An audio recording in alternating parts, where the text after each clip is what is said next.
तो जब तक सभ्यता संस्कृति है, जब तक सभ्यता संस्कृति है, जब तक आस है, और बिना सभ्यता संस्कृति के मानव का विनाश है। मैं SN देवड़वाल आपका अपना श्री बालाजी श्याम शरणम क्लासेस की तरफ से आपका हार्दिक स्वागत सम्मान एवं बहुमान करता हूं। आज हम सिंधु घाटी सभ्यता का अध्ययन करेंगे और बहुत सारगर्भित अध्ययन करेंगे। मेरा वादा है आपसे कि आप इसको भूल नहीं पाएंगे। सिंधु घाटी सभ्यता सबसे प्राचीन सभ्यताओं में से एक है, विश्व की सबसे प्राचीनतम सभ्यताओं में से एक है। वैसे प्राचीन सभ्यता मेसोपोटामिया और मिस्र की सभ्यता मानी जाती है, लेकिन विश्व की प्राचीनतम सभ्यताओं में से एक सिंधु घाटी सभ्यता जो भारत की सभ्यता है वो भी मानी जाती है। इसके बारे में अध्ययन करेंगे कि किस प्रकार से भारतीय भूभाग पर लोगों ने बसना शुरू किया और कहाँ मानव का जन्म हुआ, और जन्म होने के बाद में जो भारतीय भूभाग है इस पर सिंधु घाटी सभ्यता विकसित हुई, एक संस्कृति, एक कल्चर विकसित हुई, और विकसित होने के बाद में किस प्रकार से उसका विनाश हुआ, और विनाश होने के बाद में आने वाली पीढ़ी को किस प्रकार से सिंधु घाटी सभ्यता के संबंध में जानकारी प्राप्त हुई, इन सब बातों के बारे में और उनके अलावा इसके प्रमुख स्थल और इससे जुड़े हुए महत्वपूर्ण तथ्यों के बारे में अध्ययन करेंगे। आप मेरा साथ देंगे। आइए जानते हैं सिंधु घाटी सभ्यता एक नजर में। सबसे पहले आप सबको विदित है कि आज से लगभग 3 लाख वर्ष पहले, कितने लाख? 3 लाख वर्ष पहले मानव का जन्म, जो वर्तमान मानव है जिसको होमोसेपियंस कहते हैं, उसका जन्म अफ्रीका महाद्वीप में हुआ था। अफ्रीका महाद्वीप में हुआ था, और यहां से जन्म होने के बाद में जैसे ही इनकी संख्या बढ़ी तो पूरे विश्व में ये क्या कर गए? पलायन कर गए। और पलायन करने के बाद में जो भारतीय भूभाग है, ये जो देख पा रहे हैं भारतीय भूभाग है, इस पर लोगों ने बसना शुरू किया।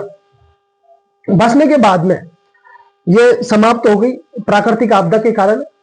और इसकी जानकारी कैसे मिली, इसका पता कैसे लगा, इसके संबंध में अपन जानेंगे। सबसे पहले 3-4 तथ्य हैं कि इसकी जानकारी कैसे प्राप्त हुई। सबसे पहले एक व्यक्ति था जिसका नाम था चार्ल्स मैनसन। चार्ल्स मैनसन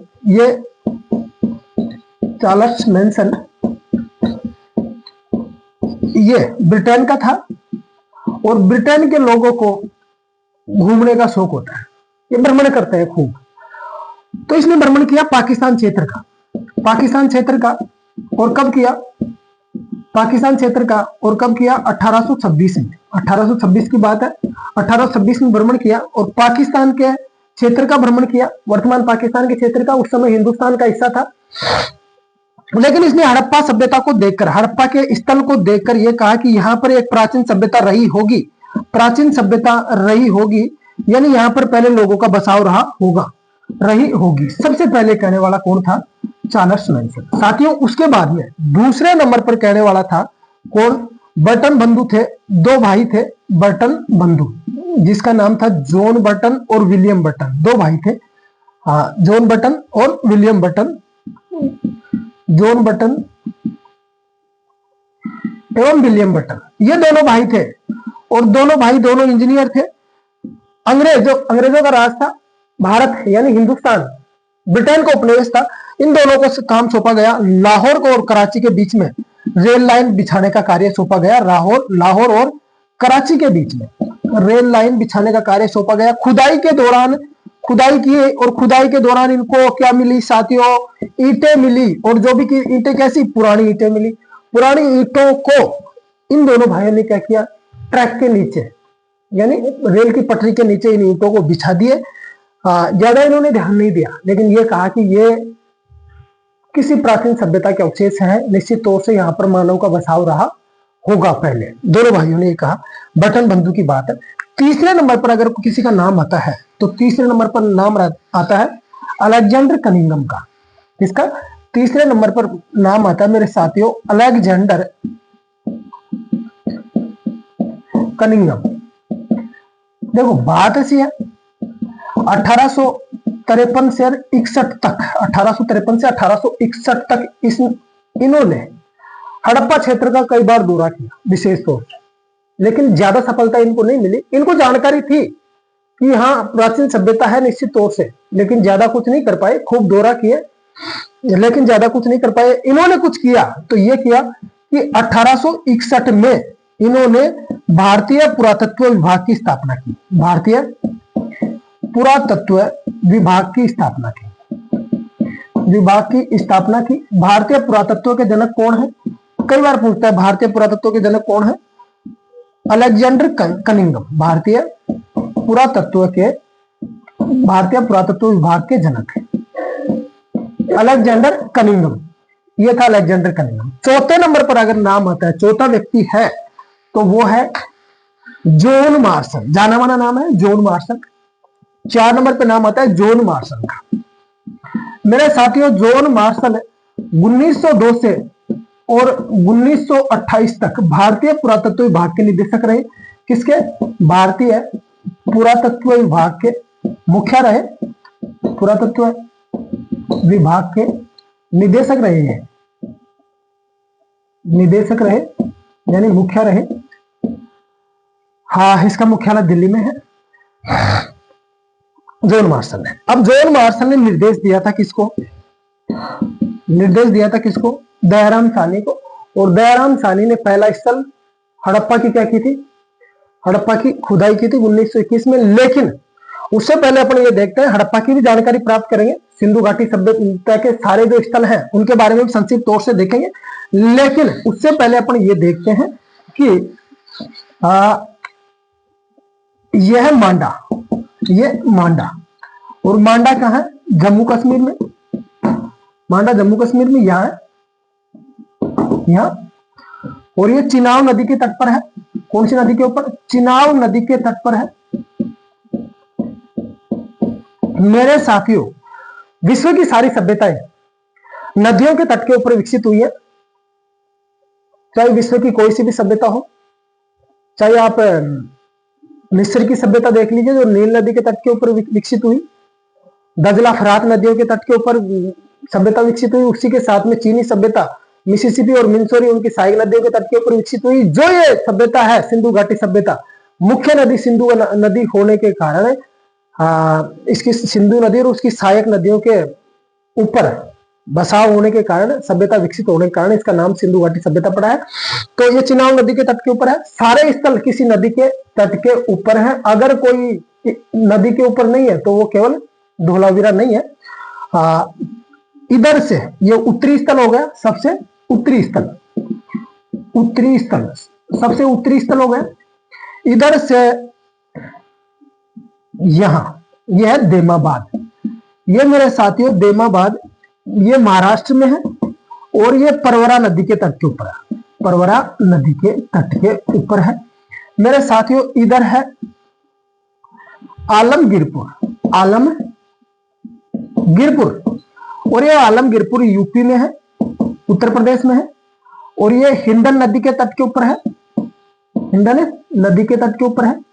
इधर है सूत कांगेडोर। क्या है? सूत कांगेडोर, सूत कांगेडोर। और ये सूत कांगेडोर दास्क नदी के तट के ऊपर है, दास्क नदी के तट पर। और ये पाकिस्तान में है। तो मेरे कहने का तात्पर्य है, मांडा सबसे उत्तरी स्थल और सूत कांगेडोर सबसे पूर्वी स्थल और देमाबाद सबसे दक्षिणी स्थल और आलमगीरपुर सबसे पूर्वी स्थल। इस तरीके से ये 13 लाख वर्ग किलोमीटर क्षेत्रफल में यह सभ्यता, 13 लाख वर्ग किलोमीटर क्षेत्र में यह सभ्यता क्या हुई थी? विकसित हुई थी। यहां से चिनाब यानी मांडा, यहां से महाराष्ट्र देमाबाद, यहां उत्तर प्रदेश आलमगीरपुर और यह सूत कांगेडोर। इस तरीके से यह सभ्यता यहां पर विकसित हुई थी। अब ये जो नष्ट हो गई और नष्ट होने के बाद में इनकी जानकारी कैसे प्राप्त हुई वो हमने देख लिया है। अब इसका विस्तार से महत्वपूर्ण तथ्यों के माध्यम से इसका अध्ययन करेंगे। आइए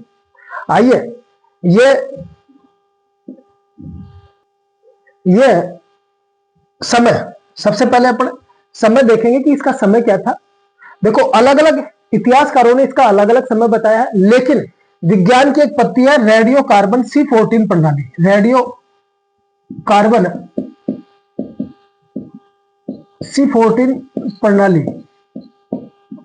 इसके अनुसार अगर सिंधु घाटी सभ्यता का समय निर्धारण है, समय है जो काल है वो 2350 ईसा पूर्व से 1750 ईसा पूर्व के बीच में है, ईसा पूर्व के बीच में। अब 2350 ईसा पूर्व से 1750 ईसा पूर्व, ईसा पूर्व मतलब ईसा भगवान का जन्म आज से 2500 वर्ष पहले हुआ, तो इसमें 2500 जोड़ देंगे 4850 हो जाएगा, इसमें 2500 जोड़ देंगे तो 4850 वो 4250 हो जाएगा। यानी आज से 4850 वर्ष पहले इस क्षेत्र पर सिंधु घाटी सभ्यता विकसित हुई थी और 4250 वर्ष पहले यह सभ्यता नष्ट हो गई थी। सभ्यता और संस्कृति में एक सिक्के के दो पहलू है, सभ्यता और संस्कृति। मेरे साथियों, सभ्यता और संस्कृति एक सिक्के के दो पहलू हैं। सभ्यता संस्कृति जैसे जिस प्रकार से जलवायु और मौसम में संबंध होता है, उसी प्रकार से सभ्यता और संस्कृति में होता है। मौसम क्या होता है?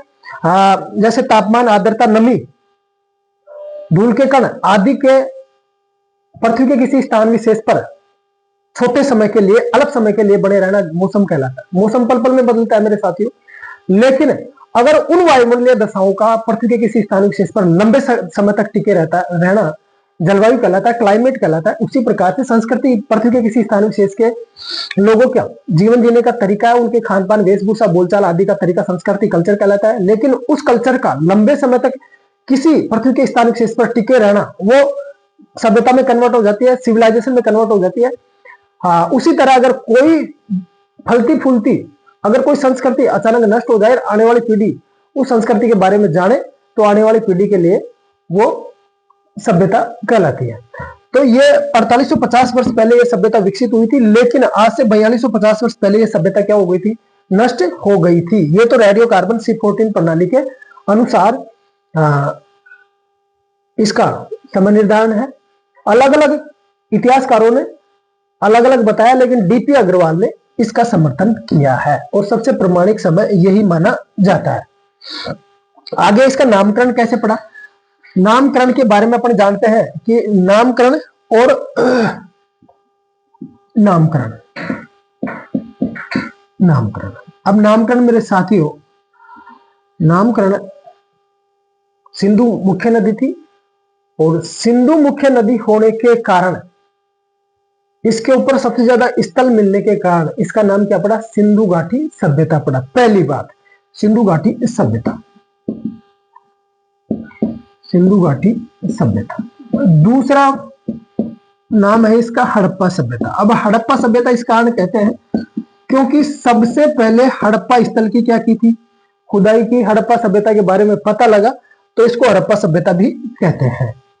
इसको सिंधु सरस्वती सभ्यता भी कहते हैं, सिंधु सरस्वती सभ्यता भी कहते हैं, क्योंकि ये दोनों मुख्य नदियां थी। सरस्वती नदी वैदिक कालीन मुख्य नदी थी, प्राचीन नदी है सरस्वती नदी भी, वेदों में इसका उल्लेख है।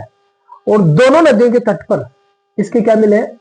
अवशेष मिले हैं, इसके सिंधु घाटी सभ्यता के स्थल मिले हैं। इस कारण इसको सिंधु सरस्वती सभ्यता भी कहते हैं। ये तो इसका नामकरण की बात हो गई मेरे साथियों। इसका क्षेत्रफल कितना था? 13 लाख वर्ग किलोमीटर। कितना था? 13 लाख वर्ग किलोमीटर इसका क्षेत्रफल था मेरे साथियों। अब आगे देखते हैं शहरी नियोजन कैसा था। देखो, शहरी नियोजन ऐसा था कि नगरीय सभ्यता थी। पहली बात तो नगरीय सभ्यता थी, ये तो हमें पता ही है। लेकिन मेरे साथियों, सुनियोजित नगर मिले सभी जगह से, लगभग सभी जगह से क्या मिले? सुनियोजित नगर मिले। जल निकास की उत्तम व्यवस्था मिली। पक्की ईंटों का भवन निर्माण में प्रयोग किया गया। केवल कच्ची ईंटों का प्रयोग अगर किसी स्थल में मिला है तो वो कालीबंगा से मिला है। कालीबंगा सिंधु घाटी सभ्यता की तीसरी राजधानी है। कालीबंगा से कच्ची ईंटों के अवशेष भी मिले हैं, लेकिन और सभी जगहों से पक्की ईंटों के अवशेष मिले हैं। अब इसमें जो पारिवारिक मुखिया थी, पारिवारिक मुखिया कौन थी? यानी परिवार की मुखिया कौन होती थी? माता, महिला होती थी। और मात्र सतात्मक परिवार था, मात्र सतात्मक परिवार था, मात्र सतात्मक परिवार था। मातृ देवी की मूर्तियां सबसे ज्यादा मिली है। जैसे वर्तमान में परिवार का मुखिया पिता होता है, उस समय सिंधु घाटी सभ्यता में परिवार की मुखिया माता होती थी। जैसे अपन सरनेम लगाते हैं, पिता का लगाते हैं, उस समय सरनेम माता का लगता था। महिलाओं की स्थिति बहुत अच्छी थी। तो ये मात्र सदात्मक परिवार था। अगर प्रमुख स्थलों की बात करें तो प्रमुख स्थल कौन कौन से हैं? प्रमुख स्थल आज तक आज तक लगभग 1500 स्थल खोजे जा चुके हैं मेरे साथियों सिंधु घाटी सभ्यता के, लेकिन 1500 स्थलों में से 900 स्थल भारत में है और 600 स्थल पाकिस्तान और अफगानिस्तान में है, पाकिस्तान और अफगानिस्तान में मिले हैं। लेकिन आज तक 900 और प्लस 600 1500 स्थल खोजे जा चुके हैं। इन 1500 स्थलों में से बात करें तो सबसे पहला स्थल तो हड़प्पा मेरे साथियों, सबसे पहला स्थल जिसकी खोज की गई कौन सा था? हड़प्पा। दूसरा मोहनजोदड़ो, दूसरा कौन सा था? मोहनजोदड़ो। मोहनजोदड़ो सबसे बड़ा नगर था, सिंधु घाटी सभ्यता का सबसे बड़ा नगर कौन सा था? मोहनजोदड़ो था, लेकिन वो किसमें है? पाकिस्तान में। लेकिन मेरे साथियों ध्यान रखना, मोहनजोदड़ो का भारत में सबसे बड़ा नगर कौन सा है? राखीगढ़ी। कौन सा है? राखीगढ़ी है, जो राखीगढ़ी का है, जो हरियाणा में है। लेकिन सबसे पुराना स्थल, सिंधु घाटी सभ्यता का सबसे पुराना स्थल अगर कोई माना जाता है तो वो है बरियाना। कौन सा है? बरियाना है। और बरियाना किसमें है? बरियाना है फतेहाबाद हरियाणा में है। तो तीन चार बातें ध्यान रखनी है। सिंधु घाटी सभ्यता का सबसे बड़ा नगर कौन सा है? मोहनजोदड़ो। सिंधु घाटी सभ्यता का भारत में सबसे बड़ा नगर कौन सा है? राखीगढ़ी। सिंधु घाटी सभ्यता का सबसे प्राचीन स्थल कौन सा है?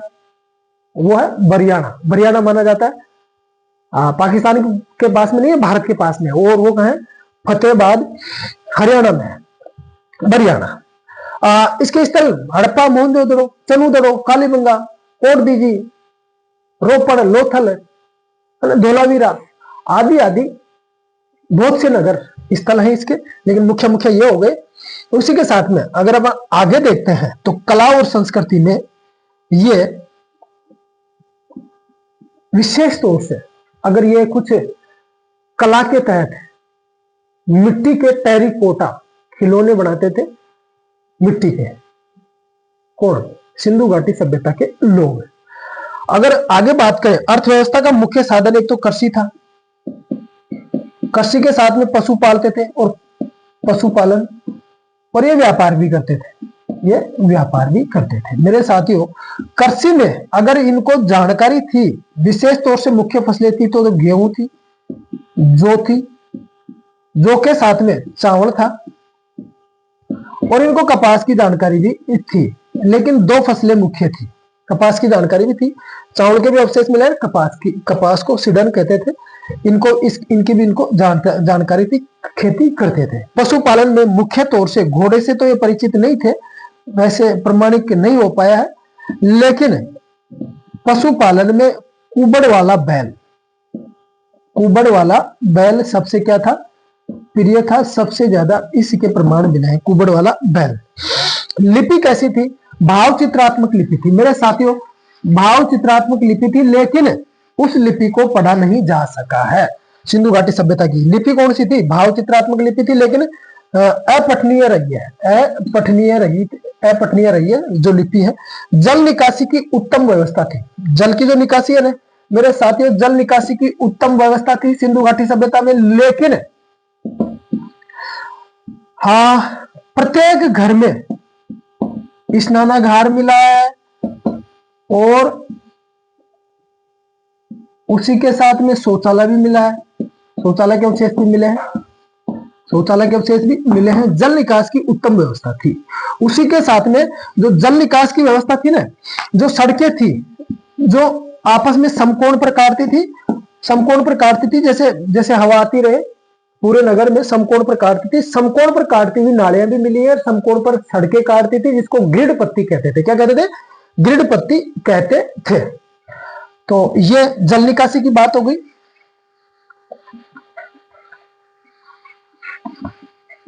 आगे अपन स्थल देखते हैं मुख्य तौर से। पहला स्थल कौन सा है? हड़प्पा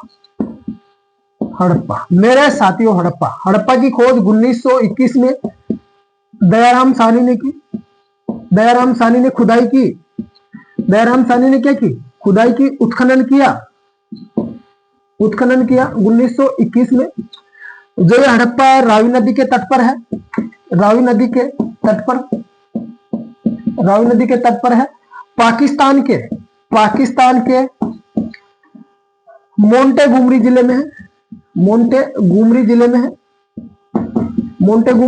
है। पाकिस्तान के मोंटेगुम्बी जिले में स्थित है ये हड़प्पा। अब यहाँ से जो मुख्य मुख्य स्थल जो जो वस्तुएं मिली मुख्य तौर पे जो ध्यान योग्य, देखो एक तो कुमार को चाक मिलो, कहीं मिलो, कुमारा को चाक मिलो, कुमार बाबा को चाक मिलो, यानी प्रजापतों का चाक मिला। उसके साथ में नगर, एक महानगर मिला, नगर मिला, जो नगर दो भागों में विभाजित था, एक बड़ा नगर और एक छोटा नगर। पकी हुई ईंटों के अवशेष मिले। उसके साथ में श्रमिक आवास मिला। श्रमिक आवास के साथ में कांसे का दर्पण भी यहीं से मिला, स्वास्तिक का चिन्ह भी यहीं से मिला, कांसे की नर्तकी मिली, मातृ देवी की अधिकतर बहुत सारी मूर्तियां मिली, और एक कोठी मिली, यानी अन्नागार। क्या? अन्नागार, कोठी, अन्नागार मिला। एक क्या मिला? अन्नागार। अन्नागार सबसे बड़ा, अन्नागार अनाज रखने की कोठी मिली मेरे साथियों, अन्नागार मिला। विश्व का सबसे बड़ा अन्नागार यहीं से मिला है, सबसे बड़ा अन्नागार, सबसे बड़ा है। वैसे कोठियां और जगह से मिली है, अन्नागार और जगह से मिले, मोहनजोदड़ो से मिला है और इस लोग से मिला है, लेकिन सबसे बड़ा अन्नागार यहीं से मिला है। कहां से? हड़प्पा से। हड़प्पा से कपड़ों के अवशेष ही मिले हैं। उसी के साथ में मनुष्य के धड़ से निकलता हुआ एक मूर्ति मिली है। मनुष्य के मतलब मनुष्य के शरीर से निकलती हुई एक मूर्ति मिली है। एक आर कब्रिस्तान मिला, R37 कब्रिस्तान यहीं से मिला है, कब्रिस्तान यहीं से मिला है।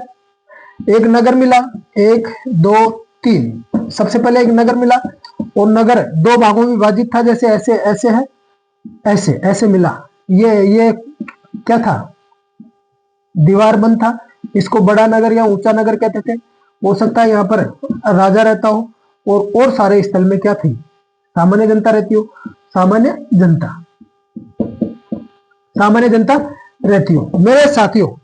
उसके साथ में नगर मिला, कुमार का चाक मिला, कुमार का चाक जो मटकी बनाने का, कुमार का चाक मिला मेरे साथियों। अब कुमार बेचारा मतलब थक जाएगा तो कहां निवास करेगा? आवास करेगा ना। श्रमिक आवास मिला, श्रमिक आवास मिला। इसी के साथ में यहां से कांसे का दर्पण मिला, कांसे का दर्पण, कांसे का दर्पण यहीं से मिला था, कांसे का दर्पण मिला। मातृ देवी की मूर्तियां मिली, मातृ देवी की मूर्तियां मिली, मातृ देवी की क्या मिली? मूर्तियां मिली। कपड़े के अवशेष मिले, कपड़े के अवशेष मिले यहां से। मनुष्य के शरीर से निकलता हुआ, मनुष्य के शरीर से निकलती हुई एक मूर्ति मिली। मनुष्य शरीर से निकलती हुई क्या मिली? मूर्ति मिली मेरे साथियों, यानी धड़ से निकलती हुई क्या मिली? एक मूर्ति मिली। उसी के साथ में खिलौने मिले, जो टेरिकोटा कहते हैं जिसको, यानी खिलौने। खिलौने कैसे? मिट्टी के पकाए हुए खिलौने मिले। इसमें पशुओं के जैसे, मनुष्य के, पशुओं के मतलब बैल के, मनुष्य के खिलौने मिले। क्या मिले? खिलौने मिले। उसी के साथ में सबसे बड़ी बात क्या है? स्वास्तिक मिला। यहां से सबसे बड़ी बात स्वास्तिक मिला मेरे साथियों, स्वास्तिक साथियों, स्वास्तिक मिला। यह स्वास्तिक सूर्य भगवान का प्रतीक है, सूर्य पूजा का प्रतीक है, कि हमारे जीवन में कभी अंधेरा न हो, हमेशा सूर्य चमकता रहे। तो स्वास्तिक हिंदू धर्म का आस्था का केंद्र क्या माना जाता है? स्वास्तिक माना जाता है। अब ये नगरीय सभ्यता थी, विकसित नगरीय सभ्यता थी मेरे साथियों। तो ये था मेरा हड़प्पा। ये क्या था? हड़प्पा। अब दूसरे नंबर पे अपन देखते हैं, तो दूसरा, पहली राजधानी हड़प्पा थी सिंधु घाटी सभ्यता की, दूसरी कौन सी थी? मोहनजोदड़ो।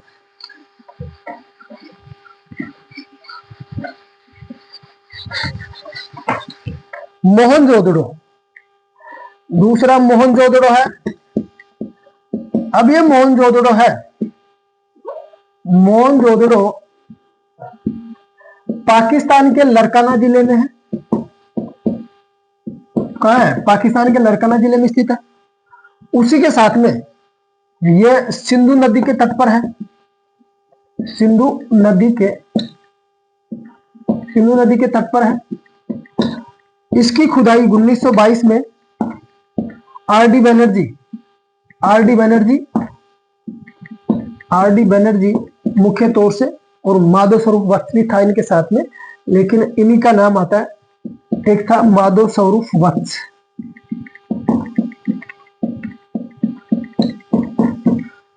क्या किया? उत्खनन किया।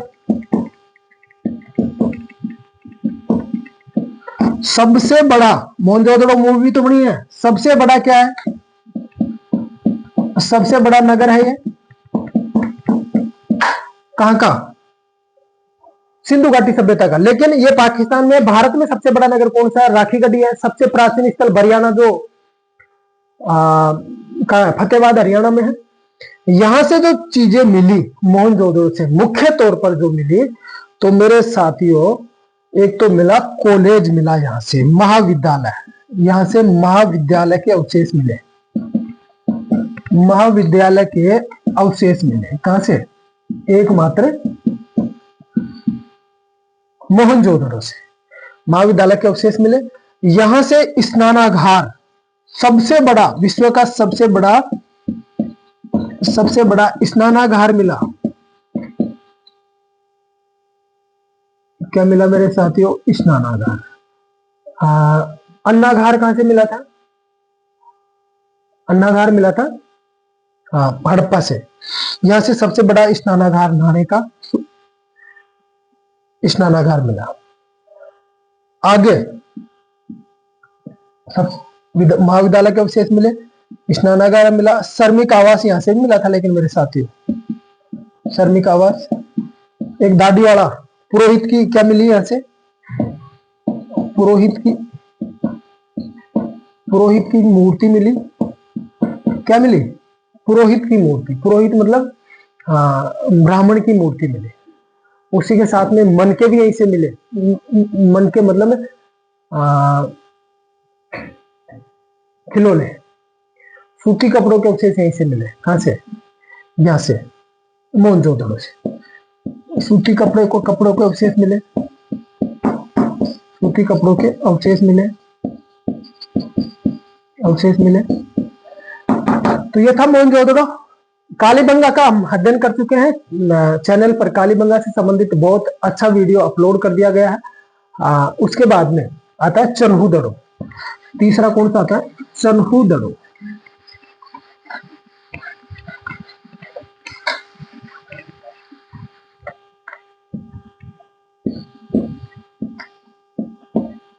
चन्हूदड़ो ये भी पाकिस्तान में मेरे साथियों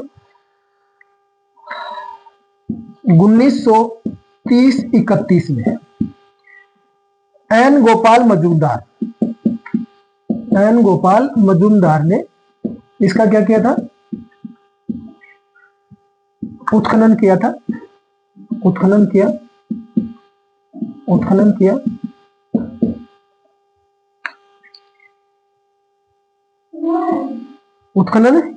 उत्खनन के साथ में यहां से उत्खनन के साथ में यहां से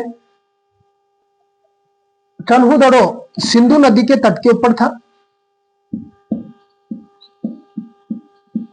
यहां से जो चीजें मिली है मेरे साथियों, एक तो लिपस्टिक मिली है। क्या? लिपस्टिक, लाली, होठों की लाली, लिपस्टिक यहीं से मिली है, जो मिट्टी की थी, लेकिन वो लिपस्टिक थी। लेकिन लिपस्टिक के प्रमाण यहीं से मिले हैं। एक बिल्ली के पीछे भगते हुए कुत्ते के पैरों के चिन्ह है। बिल्ली के पीछे, बिल्ली आगे आगे भग रही है, और इसके पीछे कौन है? पीछे है कुत्ता। पीछे कुत्ता है, तो इनके पद चिन्ह मिले हैं। बिल्ली के पीछे भगते हुए कुत्ते के पद चिन्ह यहीं से प्राप्त हुए हैं। उसी के साथ में मोती यहीं से मिले हैं। मोती, मनके यहां से मिले हैं बड़ी मात्रा में। उसी के साथ में एक दुर्ग मिला है। लेकिन ये दुर्ग जो मिला है वो किलाबद्ध नहीं था, किलाबद्ध नहीं था, यानी दोहरे प्रकोष्ठ में नहीं मिला है। उसी के साथ में ईंट तो मिली है, ईंट तो सभी जगह से मिली है, लेकिन यहाँ की जो ईंट है उनकी विशेषता यह थी कि वक्राकार मिली है। वक्राकार ईंटें कहां से मिली है? केवल चंदनों से मिली है। बचे कुछ स्थलों का आगे के वीडियो में अध्ययन करेंगे। मेरा आपसे निवेदन है, चैनल को लाइक, शेयर और सब्सक्राइब करने की कृपा करें। जय हिंद, जय जय भारत, जय जय राजस्थान।